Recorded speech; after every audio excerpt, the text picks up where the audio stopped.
and then takes food, literally, out of the mouths of hungry kids.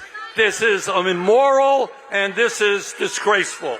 So, brothers and sisters, we have got to do everything we can to fight Trump's agenda, but we have got to do something else. We need to go on the offense and offer an alternative vision for this country as to where we want America to go.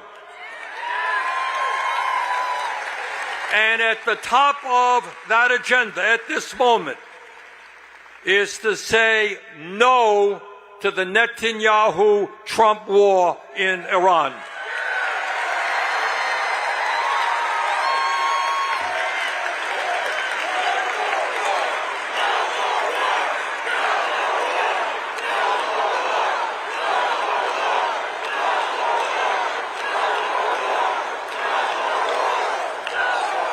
Let me just tell you a story, if I might. Back in the mid-1960s, I was a young man. Yes, I was young at one point. And at that point, the American government, then under Democratic leadership, lied to the American people and took us into a terrible war in Vietnam.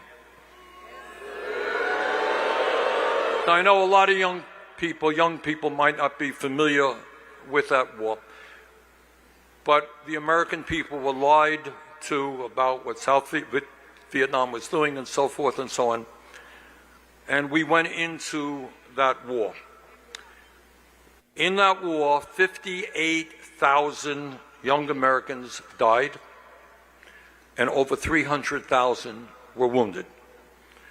The Vietnam War devastated my entire generation.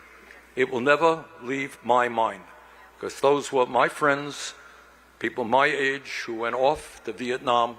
My wife had a couple of good friends, went off to Vietnam, never came back. And for those who came back, it's not just 300,000 who were wounded. Many of those came back wounded in spirit, in mind. They were devastated by what they saw. They came home to a country that was divided because many people opposed that war. And that war not only caused so many American casualties, it killed millions of Vietnamese, and it brought instability to that entire region. And the result of that is a crazy group of people called the Khmer Rouge rose to power in Cambodia and waged a genocide in Cambodia, which killed over 2 million Cambodians. The cost of the war to the American taxpayer was many, many hundreds of billions of dollars. In other words, a lie caused massive, horrible death and suffering. That was what my generation went through in the 60s. And then years later, in 2002, I was a second-term member of Congress from Vermont, just elected to the Congress. And we heard the rhetoric in 2002 get stronger and stronger about the need to go to war against Iraq and its leader, Saddam Hussein. We were told by all kinds of people in the establishment and much of the media that Iraq was building weapons of mass destruction, and that if we did not act quickly and decisively, nuclear weapons would be dropping on America. And I want you to hear this, because this tells you a lot about what's going on today. Among those back in 2002 who told us that we had to go to war in Iraq was none other than Benjamin Netanyahu, the Prime Minister of Israel. And this is what, and I quote, this is what Netanyahu stated in a congressional hearing, and I quote, there is no question whatsoever that Saddam is seeking nuclear weapons. If you take out Saddam's regime, I guarantee you that it will have enormous positive reverberations, end quote. Netanyahu. Now, President George W. Bush at the time, he said, quote, Saddam's regime is seeking a nuclear bomb, end quote. And he argued for a preemptive attack, saying, quote, we cannot wait for the final proof, the smoking gun, which could come in the form of a mushroom cloud, end quote. The United States Congress, against my vote, went to war in Iraq. And we became involved in a terrible regional civil war there.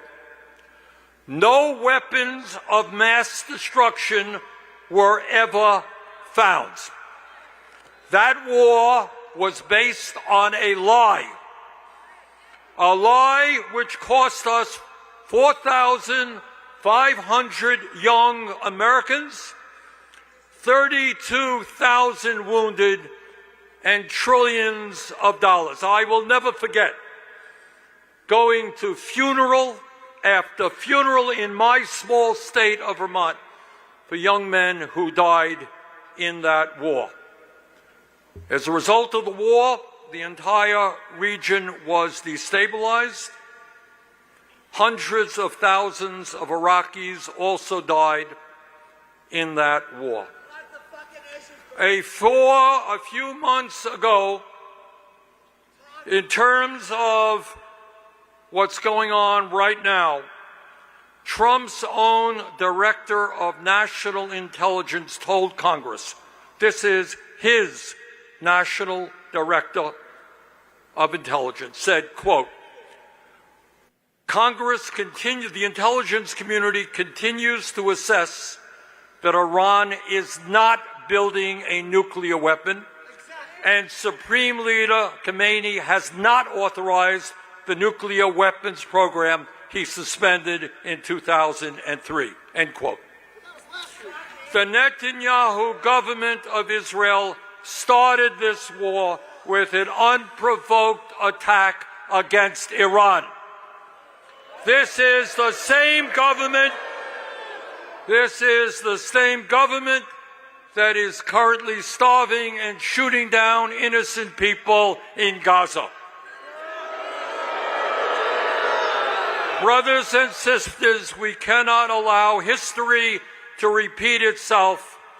The United States faces enormous problems here at home. We should be spending our money and our manpower rebuilding America, not going into a war against Iran.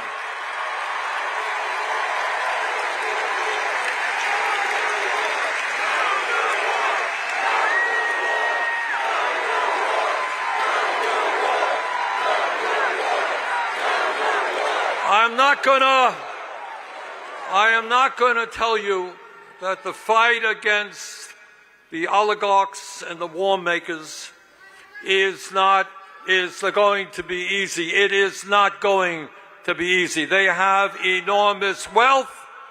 They have enormous power. They control much of the media. But this is what I do know. The American people do not want a government of billionaires. They want health care as a human right.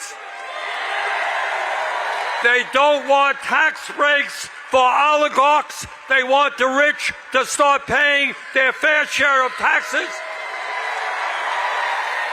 They don't want a war with Iran. They want to invest in our own people. Now, Trump and other demagogues gain power by dividing us up by the color of our skin or where we were born or what our religion might be.